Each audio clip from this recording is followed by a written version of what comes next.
thank you very much, Barry. It's a pleasure to be here. And I have to say, the fact that Barry likes me. In fact, I have two things against me. One is I'm an economist, and second, I'm from Chicago. Says a lot about open-mindedness of Barry.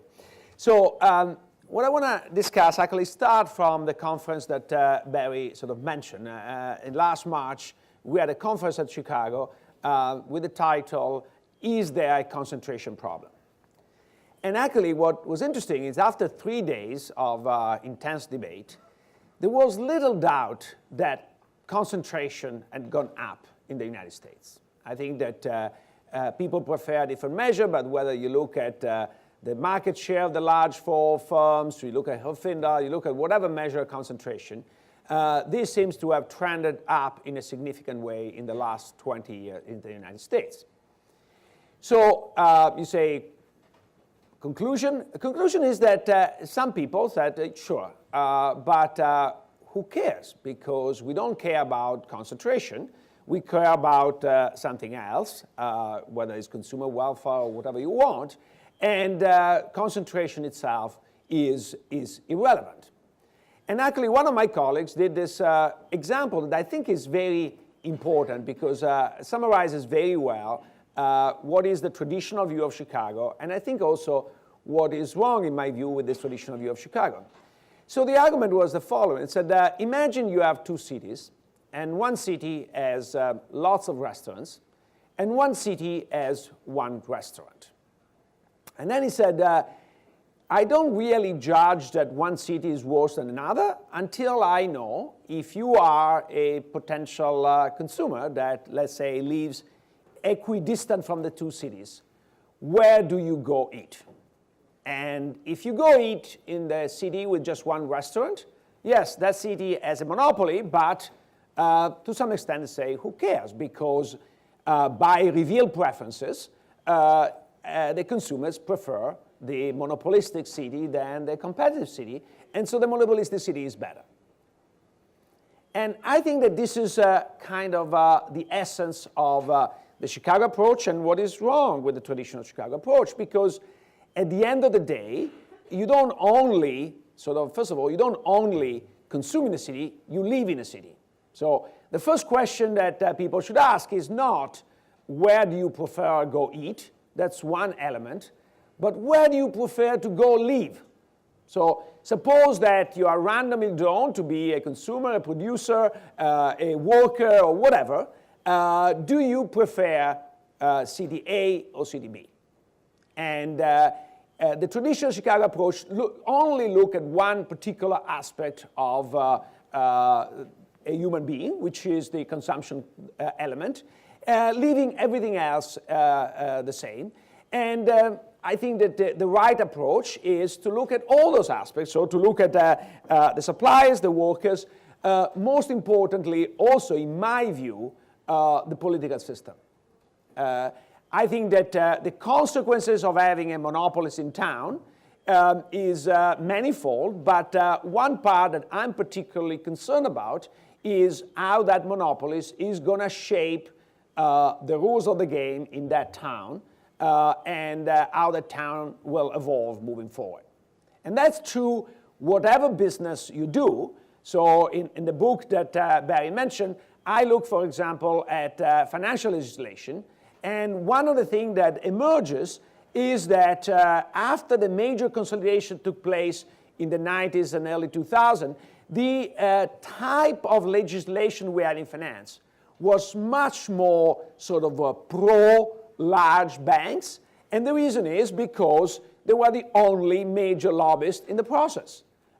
In the old days, when there was still Glass-Steagall, when there was still a lot of from an economic point of view, crazy regulation segmenting the banking market in the United States. However, you had a lot of vested interest here in Washington fighting one against the other.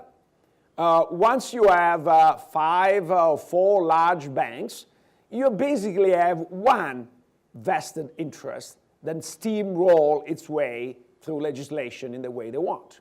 And that, I think, is a gigantic problem in general, is even more gigantic when it comes to information. I think Senator Warren reminded us of the dangers, for example, with the Sinclair deal. But the dangers are everywhere. And this is, if we think that the Russians with $100,000 could shape the election, think again what Facebook can do with all the power they have. I don't think that with $100,000 you can swing an election, even if you are very smart. But I think I am worried about what you can do with the rest. And you know, these large providers not only sort of have this gigantic power, but also they embed their own people in their campaign. And they are bipartisan, so that's not the problem. The problem is that they don't care about what party you are as long as you deliver the answer they want. And so they have their own employees working with the Republican campaign, with the Democratic campaign, to make sure of only one thing, that the legislation would not change against their interest. And I think that, as I said, the Chicago approach might have been at some point reasonable in the late 60s, when the antitrust was so stringent to make almost every merger impossible. And at the conference that Barry mentioned, I got the privilege of interviewing Judge Posner, and Judge Posner said very frankly that he wrote in 1963 the Philadelphia National Bank decision. Now, he wasn't Supreme Court Justice at the time, but he was a clerk for the Supreme Court Justice, and he claims he actually wrote that decision. That decision is a very sort of aggressive antitrust decision, showing that people back then were much more sort of aggressive on this front. And that was not even the most aggressive decision that took place. So I think that maybe back in the 60s, the pendulum swung too much in one direction. I think that the pendulum has swung too much in the opposite direction today. And I think it is important to remember what the antitrust legislation was introduced for. Senator Sherman, in passing the legislation, it said that this is a Bill of Rights, a Charter of Liberty. And he said, if we will not endure a king as a political power, we should not endure a king over the production, transportation, and sale of any necessities of life. If we will not submit to an emperor, we should not submit to an autocrat of trade with power to prevent competition and to fix prices of any commodity. So I think it's very important to have this broader perspective.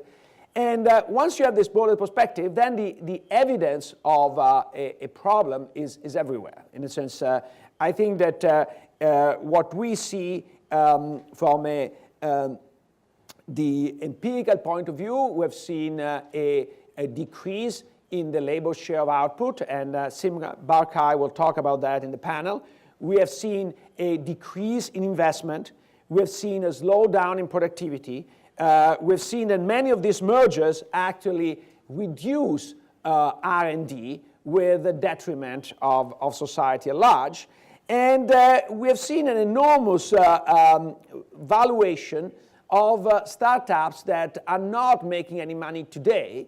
And so basically there is an assumption that they're going to rip off people in the future because the market is not so full to pay for empty promises. So I think that those promises are not empty. There is an expectation of a significant increase in rent extraction in the future. And this is not only true, as I said, for the stock market or for consumers, but this is true for workers. I think that Senator Warren has correctly pointed out about the number of collusive agreements that reduce the compensation of workers in many areas. And I think that this is something that we should be worried about. We don't want somebody to own the market. The capitalism I believe in is a capitalism where everything is for sales except the rules themselves. If the rules are for sales as well, then I think that we have a major important distortion. And I think that the consequences, or better, the causes of this, what we observe in the economy, this concentration and this distortion observed in the economies, are manifold. I think that certainly there is a responsibility in a relaxed antitrust view. I think that, as Senator Warren has pointed out, in many cases the antitrust has been asleep for decades, especially when it comes to vertical mergers that have the power to foreclose markets upstream or downstream. But not only that, I think that behavioral remedies have been abused, and I think they've been abused maybe initially with a good intention, but we have to recognize that actually those are too clever to work. One of the themes of my book is that we have to have simple rules, and not because I think that you cannot elaborate more sophisticated rules, but because one of the big advantages of simplicity is that it is easy to monitor ex post. And if you have very complex rules, you basically give a free range to lobbyists and good lawyers to manipulate everything ex post. And so I arrived to the conclusion, which is not an easy conclusion for an economist, might be easy for a non-economist, but it is not easy for an economist to say that, at the end of the day, I prefer rules that are slightly inefficient from an economic point of view, as long as they are easy to enforce and very visible ex post, because that's the only way to protect against the undoing. And actually, I recently discovered that this is not just my view. A lot of people have supported, but the most ironic thing is one who had a similar idea was actually George Stigler. George Stigler is remembered more for his later work that as part of the Chicago School. But actually, in 1952, he wrote a piece on fortune that I encourage you to read, because I think he's more radical than what Senator Warren is proposing. The piece is called "The Case Against Big Business," and then he writes that the business is bad for the economy and is bad for democracy and for capitalism in general. And then says no one who is disinterested will disagree with my statement. But then he goes ahead and say that the right program is to break up big business. And he said, this is not only the right program, it's also the conservative program. Now, what is so conservative about breaking up big business? And the answer that he gives is very much in the spirit of what I wrote in my book, not knowing that, is that if you don't go down that solution, the other solution are much more requires a much more involvement of the government. If you have a big monopoly and you don't break it up, the alternative is to regulate. And Stigler is the first one to say the regulation doesn't work because it's capture. So I think that sometimes taking radical solutions is better because it's more difficult to undo than in the lobbying and the subsequent application of these things. Now, am I proposing, like Stigler in 1952, to break up the big digital platforms? No, at least not yet. I think that my line of attack is, first of all, the first and most important thing, and this is what Open Market is working very hard on, and I think is doing a very important contribution, is we need to become aware of the problem and aware of the consequences. And I think that there is way too much unawareness of that. I think that, and this is not just a Republican characteristic. There are plenty of Democrats and important Democrats who completely ignore the problem and think that the problem does not exist. They reason exactly like my colleague to say, yes, I do observe concentration, but consumers love Amazon, consumers love Google, consumers love Facebook. What is the problem with that? So I think that the first and most important battle, in my view, is the battles for the hearts and minds to convince people that we do have a concentration problem, and this problem needs to be addressed. Once you sort of win that battle, then the second steps becomes easier. And the second step is to have a strongest enforcement of antitrust. I think that this is not something that the economic community is ready for yet. And, but I think that once we win the first battle, which is convinced that we do have a problem, I think eventually they will come they will fall in line. And whether they will fall in line using the traditional sort of welfare approach or will fall in line on a broader approach matters up to a point. I think that the important thing is that they will fall in line. And then the third aspect, which I think is important, and I don't have time to go into all the details, but I want to promote it here and then we can discuss maybe later, is we need to be much more careful about the allocation of data ownership. As was said in the previous panel, I think that consumers are giving away valuable data for a fraction of their value. And I think that that is the problem. So if you want to look at this from a welfare point of view, Google ain't free, Facebook ain't free. They are extremely expensive because we're giving away our lives with it, and we get paid very little in exchange. So I think that the allocation of data ownership is extremely important, and not enough is done in this country. I recently learned that if I give to Barry my login and my password on my Facebook account, and he actually uses it, he commits a federal crime. It's called hacking. Even if I voluntarily gave him my password and my login. Why? Because this is done to make it more difficult for people to actually bypass Facebook or get information with some software. There was a company called Power Ventures that was put out of business by Facebook precisely using this law. And just recently, the Supreme Court has refused a request of certiorari on this issue, basically upholding this law. That makes it difficult to have more competition in this industry.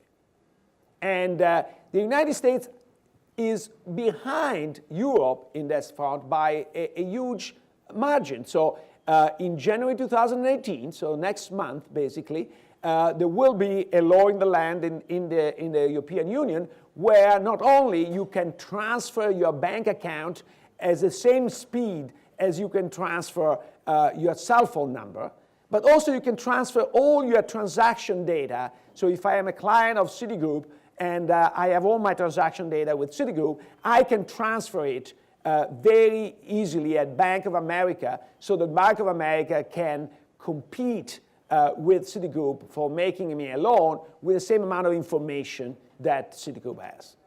This is called PSD2, is a new directive that is really aimed at creating more competition. Because at the end of the day, I am very reluctant in going down the alternative, which is the regulation alternative, especially when it comes to the media monopolies like Facebook and Google, because let's call them what they are. They are media monopolies. They're not digital platforms. They're media monopolies. And in bringing government regulation to media monopolies means to bring sort of a lot of political discretionary power into a market that is so crucial for our democracy that cannot be sort of played with easily. And so my solution, or my preferred solution, is to bring more competition. How do you bring more competition? By reducing the element of switching costs from one to the next, and the sort of the way of data portability is the least sort of intrusive approach. Is this going to be enough? I don't know, but I think it's a necessary step.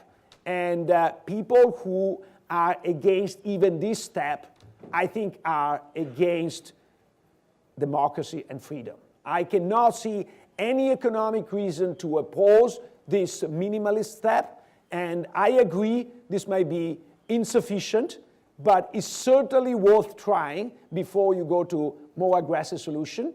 And opposing this is really exposing who has not the interest of the people at large, but just the interest of large corporations in their hearts. Thank you.